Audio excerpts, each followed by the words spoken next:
पाकिस्तान में अमन exercise navy करवा रही है, जिसमें इनवाइट किया गया था 108 कंट्रीज को इनवाइट किया गया था।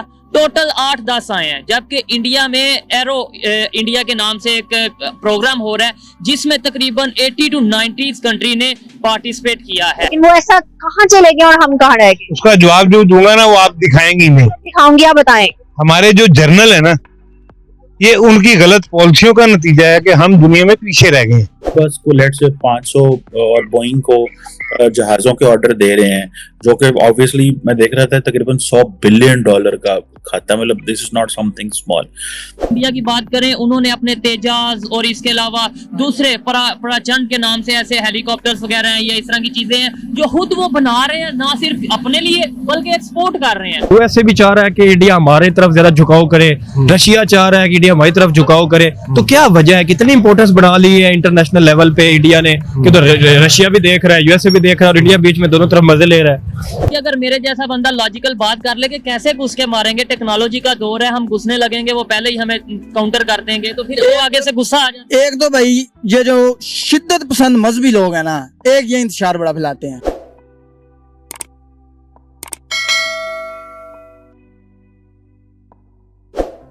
नमस्कार दोस्तों, स्वागत है आप सभी का आपके अपने चैनल पर। भारत के बेंगलोर में चल रहे एरो इंडिया 2023 में भारत का धमाल देखकर पाकिस्तानियों के उड़े होश। एरो इंडिया 2023 में 98 देशों की 800 से ज्यादा कंपनियां, 29 देशों के एयरफोर्स चीफ और 32 देशों के मिनिस्टर भाग ले रहे हैं। भारत के लिए यह $1 बिलियन का मौका है। ये एयर शो एशिया का सबसे बड़ा एयर शो है, जिस पर पूरी दुनिया की नजर बनी हुई है। दूसरी तरफ पाकिस्तान में भी एक नेवी की एक्सरसाइज चल रही है, जिसमें 125 देशों को बुलाया था, लेकिन आए सिर्फ 8 देश, जिससे पाकिस्तान की बुरी तरह से फजीयत हो रही है। भारत ने 110 देशों को बुलाया था, जिसमें से 98 देश आए हैं। 98 देश मतलब आधी दुनिया भारत के एयर शो में भाग ले रही है। पाकिस्तान की नेवी आतंकवादियों से लड़ने की एक्सरसाइज कर रही है, तो दुनिया को पता है कि जो देश आतंकवाद की फैक्ट्री है, वही देश आतंकवाद से लड़ने का प्रोपेगेंडा कर रहा है, तो कोई देश क्यों आएगा पाकिस्तान के साथ। भारत इस एरो इंडिया 2023 में भारत के अपने बनाए फाइटर जेट तेजस और कई प्रकार के हेलीकॉप्टर से दुनिया को हैरान करेगा। तो दोस्तों आइए देखते हैं एरो इंडिया 2023 पर पाकिस्तानियों का क्या कहना है। चैनल पर आने के लिए धन्यवाद दोस्तों। वीडियो को पूरा देखें, लाइक शेयर और सब्सक्राइब जरूर करें। जय हिंद। पर पाकिस्तान में अमन एक्सरसाइज नेवी करवा रही है, जिसमें इनवाइट किया गया था 108 कंट्रीज को इनवाइट किया गया था। टोटल 8-10 आए हैं, जबकि इंडिया में एरो इंडिया के नाम से एक प्रोग्राम हो रहा है, जिसमें तकरीबन 80 to 90 कंट्री ने पार्टिसिपेट किया है। क्या समझते हैं, क्या कहना चाहेंगे इसके ऊपर? एक तो भाई हमारा जो रिलेशनशिप है ना, इमेज है जो हमारा दूसरे मुल्कों के साथ, वो ठीक नहीं है, क्योंकि हमारी लीडरशिप है ना, वो करप्ट है तकरीबन सारी की सारी। इमरान खान ने कोशिश की थी तो इस्लामी मुल्कों का एक इजलास बुलाया था, इस्लामाबाद में 52 ममालिक से आए, तो ये इन्होंने रजीम चेंज ऑपरेशन हुआ है, ये सारा हटा के उसको साइड पे लगा दिया है। कई उसने प्रोजेक्ट शुरू किए थे, बेचारे को साइड पे लगा दिया है। अब इनका इमेज ही नहीं ठीक। अब जैसे तुर्की में ज़लज़ला आया है, तो ये शहबाज शरीफ ने कहा था कि हमने जाना है, उन्होंने बुलाया नहीं था, खुद ही इन्होंने कहा था कि हमने जाना है। वैसे पहले से शेड्यूल था, प्लान के जाना है। हाँ जी, लेकिन उन्होंने मना कर दिया वजारत खारजा ने। आज वो कतर का शहजादा है, उसको उन्होंने मोस्ट वेलकम किया है। तो इसका यही मतलब है ना कि आपको कोई पसंद नहीं ना कर रहा, आपको मुंह ही नहीं लगाना चाह रहा कोई। नहीं, वजह क्या है, पसंद क्यों नहीं कर रहा? जैसे अब एरो इंडिया की मैं आपको बात बता रहा हूँ, वहां पर ऑलमोस्ट 80 to 90 कंट्री ने पार्टिसिपेट किया है। बड़ी बड़ी मल्टीनेशनल कंपनीज, 800 के करीब कंपनीज हैं जो वहां पे आई हैं, उस शो में आई हैं। क्या कहेंगे कि इतनी बड़े लेवल पर उन्होंने वो प्रोग्राम लॉन्च किया है, और इसके अलावा वहां पे उनको फायदा कितना होगा? उनकी जो टेक्निकल चीजें हैं वो सामने वो शो ऑफ करेंगे, ये क्या कहना चाहेंगे? बेसिकली ये सारा डिपेंड करता है हमारी मैशियत पे।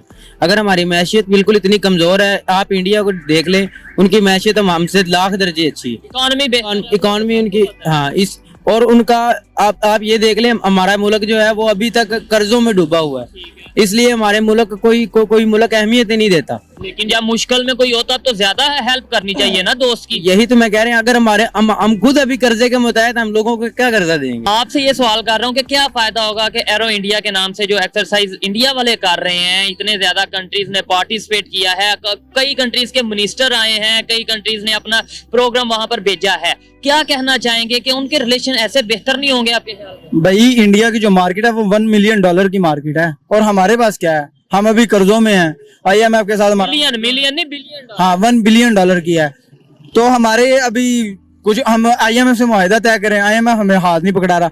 ऐसे ही तकरीबन 1998 में इंडिया ने IMF से जान छुड़वा ली थी। यूएसए भी चाह रहा है कि इंडिया हमारे तरफ ज्यादा झुकाव करे, रशिया चाह रहा है कि इंडिया हमारी तरफ झुकाव करे। तो क्या वजह है, कितनी इंपॉर्टेंस बना ली है इंटरनेशनल लेवल पे इंडिया ने कि तो रशिया भी देख रहा है, यूएसए भी देख रहा है और इंडिया बीच में दोनों तरफ मजे ले रहा है। देखें जी, अब इसमें बात यह है कि इंडिया ने अपने आप को साबित किया है, इंडिया ने अपने आप को प्रूव किया कि भी मैं एक दुनिया के अंदर एक हैसियत मैं जो ना इंपॉर्टेंस रखता हूँ। हाँ, तो हर कंट्री यही चाहेगा कि उसके साथ जो ना वो उसके जनाब भी टर्म्स ठीक हो। क्यों? क्योंकि हर कंट्री जो ना अपनी अपनी प्रोडक्ट्स उस कंट्री में जाके सेल करना चाहेगा जिनकी आबादी ज्यादा होगी, जहां पर मंडी सबसे ज्यादा होगी, और इससे अल्टीमेटली उनको फायदा क्या होगा कि उनकी इकोनॉमी स्ट्रांग होगी। ठीक है।